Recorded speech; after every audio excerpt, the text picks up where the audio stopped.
दोस्तों, कोई भी हथियार होता है वो दो मुंहा तलवार होता है। अब ये कैसे? अगर आप कोई हथियार इंपोर्ट करते हैं, आप उसका आयात करते हैं किसी भी देश से, तो एक तो वो हथियार है, वो अपना काम करेगा। जब आप उसको फायर करेंगे या इस्तेमाल करेंगे, दुश्मन को नुकसान पहुंचाएगा।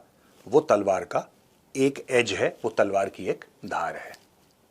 तलवार की दूसरी धार ये है कि जिस देश ने आपको हथियार बेचा है, वो देश आपके खिलाफ उसी हथियार को इस्तेमाल कर सकता है। वो कैसे? उसके स्पेयर पार्ट रोक देगा, उसकी एमुनिशन रोक देगा, उसका कुछ ऐसा रोक देगा कि जिससे आपको वो हथियार भारी पड़ने लगेगा और वो आपके लिए एक लायबिलिटी बन जाएगा।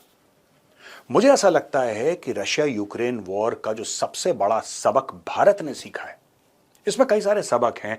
Armoured warfare, fighting in built up areas, tanks के साथ आर्मर्ड वॉरफेयर के लिए बात कर रहा हूं मैं, fighting in built up areas.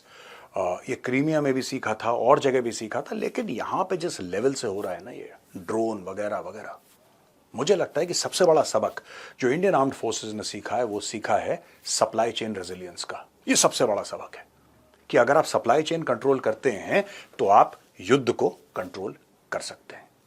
अब पाकिस्तान को ऑपरेशन सिंदूर में मुंह की क्यों खानी पड़ी? पाकिस्तानी झूठ बोल के कुछ भी सेलिब्रेट कर सकते हैं, एक जनरल को फील्ड मार्शल बना दिया, या कुछ भी कर सकते हैं, आप रैलियां निकाल सकते हैं। At the end of the day, आज की तारीख में चीन माफिया मांग रहा है। चाइना एक कदम पीछे हट के यह कह रहा है कि साहब ये तो एक्सपोर्ट का माल है। ये सब हुआ क्यों? क्योंकि पाकिस्तान के पास सप्लाई चेन नहीं है। पाकिस्तान अपनी सप्लाई चेन कंट्रोल नहीं करता। क्या भारत 100% अपनी सप्लाई चेन कंट्रोल करता है? बिल्कुल नहीं। लेकिन भारत चाहता है कंट्रोल करना, और भारत हाथ पैर मार रहा है। आज की कहानी यह है कि भारत काम कर रहा है यूके के रोल्स रॉयस से। हां दोस्तों, वही रोल्स रॉयस जो लग्जरी कार्स बनाती है।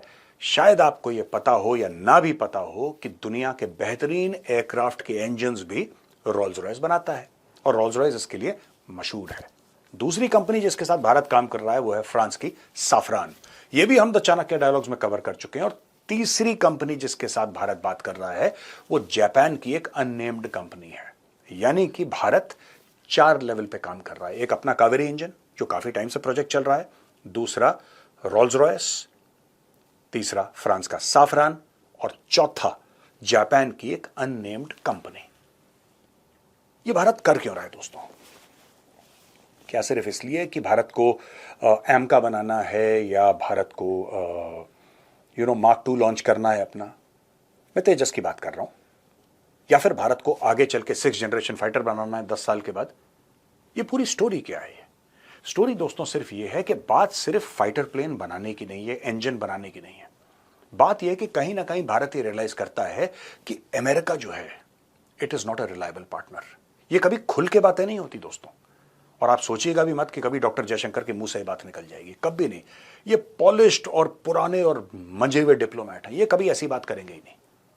लेकिन हम लोगों के ऊपर वो बंदिशें नहीं है बात करने की, तो हम लोग अपने प्लेटफॉर्म पे बात कर लेते हैं। America is not a reliable partner. आपको पता है अमेरिका नहीं चाहता कि तेजस उड़े, and that's okay, and that's okay. हम अमेरिका को ये नहीं कह सकते, क्योंकि तेजस को उड़ाना हमारी जिम्मेदारी है यार, अमेरिका की जिम्मेदारी नहीं है। तो अमेरिका जब मन चाहे GE F404 की सप्लाई रोक देगा। अगर उसने इंजन की सप्लाई रोक दी तो तेजस नहीं उड़ेगा। और यही बात air chief marshal AP Singh sir ने बोली है, और कई बार बोली है, एक बार नहीं कई बार बोली है, कि 40 साल हो गए और 40 साल में 40 तेजस नहीं आए। क्यों? क्योंकि इंजन नहीं है। तो ये सारी की सारी कंपनियां जिससे भारत बात कर रहा है, भारत सिर्फ एक अंडरलाइंग फिलॉसफी पे बात कर रहा है, 100% ट्रांसफर ऑफ टेक्नोलॉजी। ये बॉटम लाइन है boss. It is not just manufacturing in India, it is also 100% transfer of technology. अगर रोल्स रॉयस इंजन देता है, देखिए हमारे पास पैसे हैं, हम खर्च कर सकते हैं, लेकिन हमें वो टेक्नोलॉजी चाहिए। अगर हम आज से 40-50 साल पहले से इस काम पे लग जाते तो हमारे पास एक नहीं 10 इंजन अपने होते। वी स्टार्टेड ऑफ लेट, और हम लोग इंपोर्ट्स पे बहुत ज्यादा डिपेंडेंट हो गए। लेकिन आज की तारीख में मैटर एकदम क्लियर है, भारत सप्लाई चेन कंट्रोल करेगा। ये अंडरलाइंग विजडम भी है और अंडरलाइंग डायरेक्शंस भी हैं। मुझे ऐसा लगता है कि प्राइम मिनिस्टर्स ऑफिस PMO से ये डायरेक्शंस आए हैं कि we need to control supply chains, supply chain resilience होना चाहिए।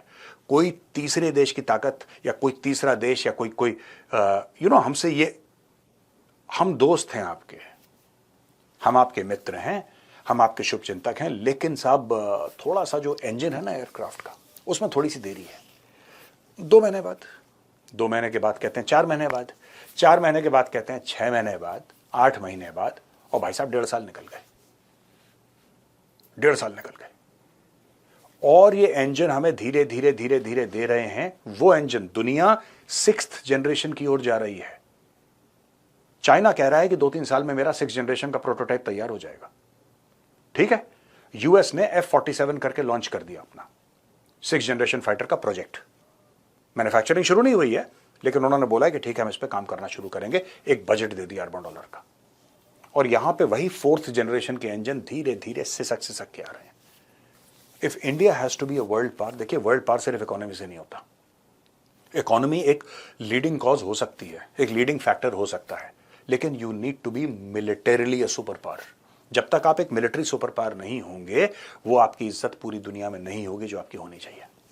आज की तारीख में आप कितने भी टैरिफ लगा लीजिए, आप उनके ऊपर फाइनेंशियली रशिया को पनिश कर दीजिए, रशिया झुकेगा नहीं। रशिया इसलिए नहीं झुकेगा, 2 कारणों से। रशिया का पूरा मिलिट्री इकोसिस्टम उसका खुद का है और रशिया के पास एनर्जी है। झुका लो, आप झुका लो, डाल दो सैंक्शंस, 50 और डाल दो, और रशिया नहीं झुकेगा। रशिया ने अपने आप को सेल्फ कंटेन कर लिया अंदर से। I am not saying that we should move on the Russian model, all I am saying is that it is a model that can be studied.